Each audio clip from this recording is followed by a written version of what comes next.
l'invité de la matinale. KTO Radio. Frère Athanas, bonjour. Bonjour.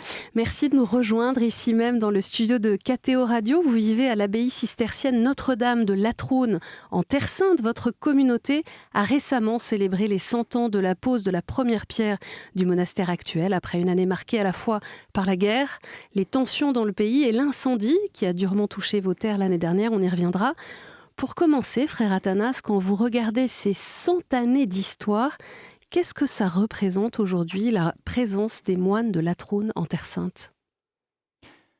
Les moines de Latroun en Terre Sainte, c'est maintenant un peu plus de 100 ans de prière, et de prière dans une terre qui est en constant mouvement et en constante évolution. Donc c'est un point de stabilité dans un monde un peu en constant mouvement. Quand on entend parler de Latroun, des cisterciens, on imagine immédiatement le silence, la prière, le retrait du monde. Pourtant, vous vivez au cœur d'un pays traversé par les tensions et les bouleversements de l'histoire. Les deux sont vrais. Nous vivons dans un lieu qui est bouleversé. Toutefois, notre présence de prière et de silence ouvre un cadre de paix pour les personnes qui veulent se retrouver un instant dans un milieu, pour ainsi dire, normal. Pour nous, du moins. Et c'est un peu notre mission, en fait, sur la Terre Sainte. Racontez-nous, est-ce que vous pouvez nous décrire la vocation particulière d'un moine contemplatif en Terre Sainte aujourd'hui ? Alors oui, bien sûr, la vocation particulière d'un moine contemplatif en Terre Sainte correspond à la vocation particulière d'un moine contemplatif dans le reste du monde. C'est-à-dire louer notre Seigneur, intercéder pour les personnes, prier pour celles qui peuvent prier, mais prier aussi pour celles qui ne peuvent pas. Et avoir une présence qui développe en fait une certaine proximité, une certaine intimité avec notre Seigneur. Et donc notre mission, pour ainsi dire, c'est de rester à l'église le plus souvent possible. Bien entendu, nous sommes des moines cisterciens, donc nous travaillons la terre aussi. Donc par le travail, par la prière, par l'étude, et puis par la vie commune, nous développons un cadre assez harmonisé, on va dire, qui permet en fait de développer une intimité avec notre Seigneur. Concrètement, comment s'organise votre vie quotidienne entre la liturgie, le travail, la vie fraternelle, l'accueil des visiteurs ? Donc nous sommes basés sous la règle de Saint Benoît, comme les bénédictins. Et donc notre vie est déjà cénobitique, donc nous vivons en commun 24 heures sur 24. Et elle est extrêmement cadrée. Nous avons un horaire qui est quasiment le même toute la semaine et le dimanche. Et l'objectif, c'est de pouvoir prier notre Seigneur à l'église 7 fois par jour avec des prières communes, donc l'office divin, et de pouvoir ensuite essayer de faire des prières le plus souvent possible à l'église, mais aussi de pouvoir développer une certaine prière continue dans le travail. Et le travail, en fait, sert à ça. Tout tourne autour de l'église. Et on le voit dans la construction des abbayes, la plupart du temps, l'église est l'élément central. Donc, tout tourne autour de cela. Ça commence à quelle heure ? C'est une question très précise, mais qui intéresse parfois les auditeurs. À quelle heure sonne le réveil d'un moine à Latroun ? À Latroun, notre réveil sonne à 3h30 du matin. Donc le premier office, qui est l'office de matine, est à 3h45, ce qui nous laisse un large temps pour pouvoir se préparer. Et puis ensuite, nous avons un temps, on va dire, après l'office, entre 4h30 et 6h30, où nous aurons le chapitre et puis suivi des laudes et de la messe, qui est un temps de repos, de méditation, de lecture, d'oraison. Qui sont les frères qui composent cette communauté ? D'où venez-vous ? Combien êtes-vous ? Nous sommes actuellement une vingtaine, avec des frères qui viennent aider, donc de plusieurs communautés. Donc Nous avons des frères qui viennent de République tchèque, beaucoup de frères français, des frères qui viennent également d'Amérique latine, etc. En fait, nous sommes une communauté internationale à La Troune. On dit souvent que ce monastère est un lieu de prière pour tous. Qu'est-ce que les personnes qui passent à Notre-Dame de la Troune viennent chercher ? Étonnamment, la plupart du temps, c'est le silence. Nous sommes connus à La Troune, donc en Terre Sainte, comme étant les moines qui ne parlent pas. Alors des fois c'est un peu exagéré, d'ailleurs notre définition, notre nomination en hébreu, c'est Nazrim Ashaktanim, donc ça veut dire les moines qui ne parlent pas. Et donc les personnes qui ne sont pas chrétiennes vont souvent essayer de regarder en fait le côté matériel de la chose. Alors quand ils nous voient parler, c'est le scandale. mais ils découvrent autre chose, ils découvrent en fait la réelle composition du silence, le silence intérieur. Et puis le silence qui nourrit le silence extérieur. Donc en fait, les paroles sont fonctionnelles, mais dans ces paroles fonctionnelles, les personnes qui viennent sont capables de trouver une certaine paix, non seulement pour elles-mêmes, mais pour les autres. Nous avons des personnes qui ne sont donc pas chrétiennes, qui viennent poursuivre un chemin de réconciliation, surtout entre Arabes et Israéliens. Et ça, ils le trouvent à la fois dans le silence et dans le travail commun. Depuis plusieurs années, et plus encore depuis l'aggravation du conflit, la Terre Sainte traverse une nouvelle période particulièrement difficile, est au cœur de la guerre.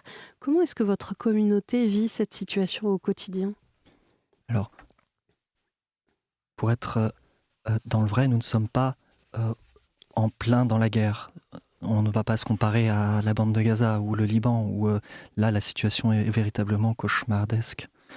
Mais nous avons en fait le quotidien de ce que vivent les gens, c'est-à-dire les alarmes qui parfois sont de l'ordre d'une quinzaine par jour, des explosions, donc des missiles qui sont interceptés. La plupart des missiles sont interceptés dans le ciel, avec malheureusement les débris qui tombent. Et ces débris restent en fait des éléments qui sont mortels. Et donc il y a une certaine loterie un peu glauque en fait. On ne sait pas où ces débris vont tomber, ni quand, ni comment, et quels dégâts ils vont faire. Donc les gens qui nous entourent et qui vivent dans des villes sont souvent soumis à des très grosses pressions à chaque fois. Nous, c'est plus calme dans la mesure où en fait on est dans une situation qui est différente dans le sens en fait où nous sommes plus en paix de ce qui peut nous arriver, tout simplement. Et puis nous profitons en fait de cette occasion pour pouvoir prier pour la paix. Vous le disiez, ceux qui fréquentent l'abbaye, le monastère, ne sont pas tous chrétiens. Vous rencontrez des personnes, des parcours différents. Qu'est-ce que vous percevez comme moine contemplatif aujourd'hui, des souffrances, mais aussi peut-être des attentes ou des espérances des habitants de cette terre qui est une terre sainte ? Il me semble que les habitants de cette terre, qui est à la fois la Terre Sainte, qui est à la fois Israël, qui est à la fois la Palestine, sont tous en recherche de paix.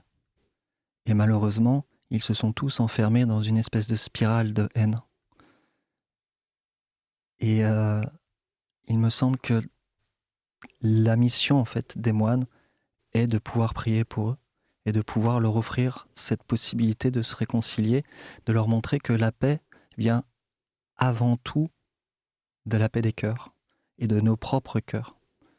Parce que sans faire la paix chez nous, il sera très difficile de pouvoir rayonner la paix autour de nous. Et pour ça, en fait, les moines ont une véritable mission. C'est une mission qui parvient à recouvrir le bruit de la guerre, le bruit médiatique qui semble prendre toute la place, que la violence semble occuper tout cet espace. C'est le témoignage d'une communauté contemplative comme la vôtre ? Il me semble que c'est important, oui, de savoir que dans un monde qui est constamment en guerre, qui est constamment en ébullition, d'avoir des personnes qui ne sont pas forcément hors du monde, parce qu'ils sont installés dans un lieu qui est spécifique, qui est la Troune, qui est connu de tous, mais qui acceptent de pouvoir vivre d'une manière qui soit tournée vers la paix intérieure et puis surtout vers la prière et l'intimité avec notre Seigneur, ça permet de rayonner quelque chose. Alors, il faut espérer que ça rayonne dans leur propre cœur, mais ça, seul Dieu le sait. Revenons peut-être un instant sur l'incendie qui a touché, qui a ravagé une partie de vos vignes et surtout de votre olivier l'année dernière. On en avait parlé sur KTO il y a quelques mois. Il y avait notamment un appel à dons. Vous aviez besoin du soutien de donateurs pour reconstituer la vigne et l'olivier. Quelques mois plus tard, où en êtes-vous? Où en est ce travail de reconstruction? Alors, grâce aux nombreux dons dont nous avons pu jouir, nous avons pu refaire toute l'irrigation des oliviers. Et pour nous, ça a été une bénédiction, puisqu'au bout d'un an, en fait, la sécheresse revient maintenant, et nous pouvons arroser les oliviers, ce qui était une grande crainte, en fait. Maintenant, le travail reste à faire, il y a encore beaucoup d'entretien, mais c'est déjà un grand soulagement, et c'est un grand remerciement et une action de grâce pour tous ceux qui nous ont aidés. C'était presque concomitant avec le centenaire de l'abbaye. Quel regard est-ce que vous portez sur ces 100 ans de présence de Notre-Dame de la Trône? Alors nous espérons que ce sera 100 ans encore, et puis surtout, non pas de la quantité, mais de la qualité. Quel message peut-être vous aimeriez adresser ce matin aux auditeurs qui nous écoutent, qui suivent l'actualité de Terre Sainte d'un peu loin? Peut-être une intention particulière que vous voudriez leur confier ou un message? Oui, bien sûr. Dieu appelle tous les jours, toute la journée. Il suffit de pouvoir répondre pour pouvoir vivre une aventure extraordinaire. Et alors peut-être un dernier mot, vous-même, qui êtes donc français, comment est-ce que votre vie à la suite du Christ est nourrie de cette incarnation en Terre Sainte à la Troune? Si nous vivons complètement notre journée, qui est notre journée monastique, dans ce lieu qui est si particulier car ça a été le lieu où notre Seigneur a décidé de s'incarner, alors nous sommes toute la journée toujours surpris. Et surpris de la qualité de notre prière et surtout de ses effets. Merci beaucoup, frère Athanas, d'être venu ici exceptionnellement en France, dans les studios de KTO Radio. Je rappelle que vous faites donc partie de la communauté cistercienne Notre-Dame de la Troune en Terre Sainte. Merci pour votre témoignage. Très bonne journée. Merci beaucoup.